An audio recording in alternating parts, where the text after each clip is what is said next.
இன்றைக்கி வீடியோவை ரொம்ப லேட்டாக எடுக்க ஸ்டார்ட் பண்ணிட்டேன். நம்ம இன்றைக்கி பண்ணிகிட்டு இருக்கிறது கொள்ளு ரசம்.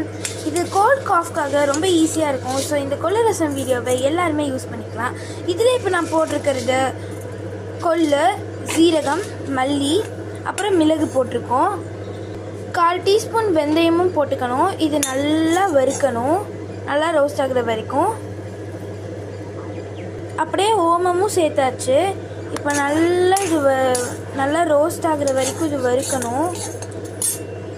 இப்போ கருவேப்பிலை போட்டால் அப்படியே கலந்து விட்டுக்கோங்க.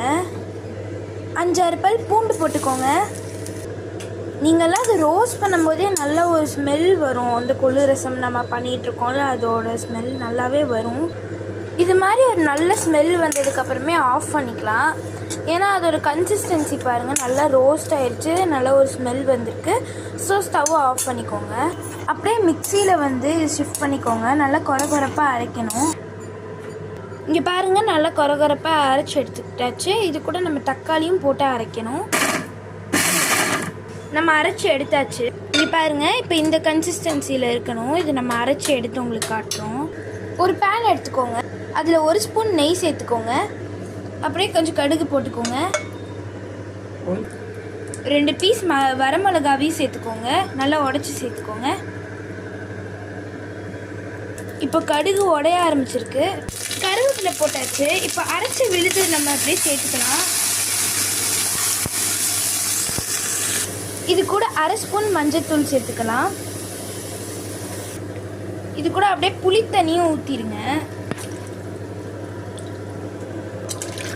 தேவையான அளவு தண்ணி ஊற்றிக்கலாம். ஸோ இது அப்படியே நம்ம கொதிக்க விடணும். தேவையான அளவு தண்ணி ஊற்றிட்டு நல்லா கொதிஞ்சு வர வரைக்கும் நம்ம வெயிட் பண்ணலாம். தேவையான அளவு உப்பு போட்டுக்கோங்க. கல் உப்பு சேர்த்துக்கோங்க. தேவையான அளவு பெருங்காயம் போட்டுக்கோங்க. ஒரு கையளவு கொத்தமல்லி சேர்த்துக்கோங்க.